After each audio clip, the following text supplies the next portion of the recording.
Hi guys. मैं doctor Parveen जानी उम्मीद करती हूँ आप सभी अच्छे होंगे। यूट्यूब चैनल पर आपका बहुत बहुत स्वागत है। आज हम बात करेंगे होम्योपैथी के लॉस के बारे में। होम्योपैथिक ट्रीटमेंट जो होती है वो 3 लॉस के आधार पर की जाती है। तो आज हम इसकी जानकारी लेंगे। उम्मीद करती हूँ आप वीडियो को भी देखेंगे पूरी तरह, और चैनल को सब्सक्राइब नहीं किया है तो चैनल को भी सब्सक्राइब कर लेंगे। होम्योपैथिक ट्रीटमेंट जो होती है वो 3 नियमों के आधार पर की जाती है। यह आधार इस तरह से है। पहला नियम है लॉ ऑफ सिमिलिया, दूसरा है single dose at a time should be given to the patient, और तीसरा है minimum dose should be given to the patient. Minimum dose of the medicine should be given to the patient. अब ये पहला law है जो law of similia कहलाता है। वो क्या है? वो इस तरह से है कि जो पेशेंट में हम सिम्टम्स देखते हैं, फॉर एग्जाम्पल यदि पेशेंट की आंख में से और नाक में से पानी बह रहा है, तो हम ऐसे ही सिम्टम्स मेडिसिन में देखेंगे तो हमें पता चलेगा कि प्याज से एक बनाई गई मेडिसिन है जिसका नाम है एलियम सेपा। उसमें ये सिम्टम्स दिखाई देते हैं। पेशेंट को आंख से और नाक से पानी निकलता है, तो एलियम सेपा जब उस पेशेंट को दी जाएगी तो उस पेशेंट को उस दवा से आराम मिलेगा। इस तरह से लॉ ऑफ सिमिलिया है। मींस जो पेशेंट टोटलिटी ऑफ सिम्टम्स अपने बताता है वो सिम्टम्स मेडिसिन में मिलने चाहिए। यदि मैच हो गए तो फिर वो मेडिसिन पेशेंट को ठीक करती है। इस तरह से ये लॉ ऑफ सिमिलिया एक नियम है। दूसरा लॉ ऐसा है कि single medicine should be given to the patient at time.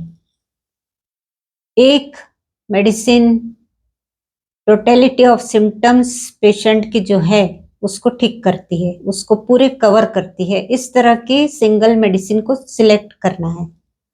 अभी क्या हो गया है, अभी का समय ऐसा है कि बहुत सारे कॉम्बिनेशन को मिलाकर बहुत सारी होम्योपैथिक मेडिसिन के कॉम्बिनेशन से बनाए हुए प्रोडक्ट्स भी निकल आए हैं, और बहुत से डॉक्टर्स भी है जो कॉम्बिनेशन करके मेडिसिन देते हैं। मींस एक मेडिसिन से अधिक मेडिसिन देते हैं। तो ये नियम के खिलाफ है। ये नियम जो है उसमें देना है सिर्फ सिंगल मेडिसिन।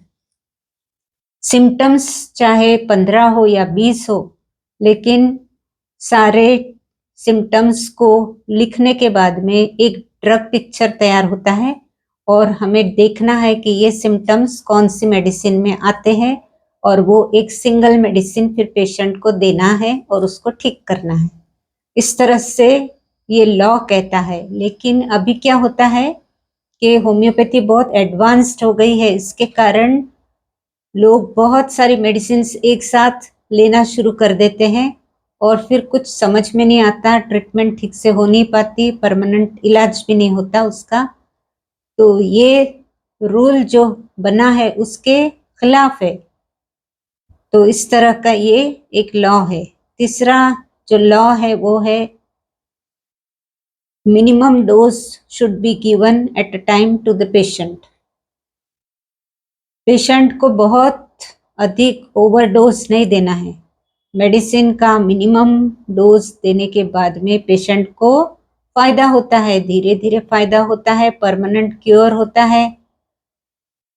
लेकिन पेशेंट को कभी लगता है कि डॉक्टर ने 2 ड्रॉप लेने को कहा तो मैं 4 लूंगा तो जल्दी ठीक हो जाऊंगा। इस तरह से उसकी ये मन की सोच रहती है, लेकिन ये गलत है। अगर बहुत दिनों तक मेडिसिन एक ही मेडिसिन लेते रहे तो उससे भी नुकसान होता है। मेडिसिन के सिम्टम्स पेशेंट में आने लगते हैं, तो ये भी गलत है। तो डॉक्टर की सलाह के बगैर आपको एक ही मेडिसिन कंटिन्यूअस आप ले रहे हैं वो भी ठीक नहीं है। और एक से ज्यादा मेडिसिन या फिर क्वांटिटी मेडिसिन की जितनी डॉक्टर ने बताई है कि 2 ड्रॉप लेना है तो 2 ही ड्रॉप लेना है। यदि आप 4 ड्रॉप लेते हैं, 6 ड्रॉप्स ले लेते हैं एट अ टाइम, तो वो मेडिसिन जरूरी नहीं कि वो फायदा करेगी, वो नुकसान भी कर सकती है। तो इसलिए ये लॉ बनाए गए हैं और लॉ के बेस पर ही होम्योपैथिक डॉक्टर ट्रीटमेंट करते हैं और पेशेंट को भी फॉलो करना चाहिए। तो ये छोटी सी जानकारी मैंने आपको दी। उम्मीद करती हूँ ये जानकारी आपको अच्छी लगी होंगी, तो वीडियो को शेयर कीजिए, लाइक कीजिए, कमेंट कीजिए और चैनल को भी सब्सक्राइब कर लीजिए। तो आप स्वस्थ रहिए, मस्त रहिए और अपना ध्यान रखिए। Thank you. तो मिलते हैं अगले वीडियो में।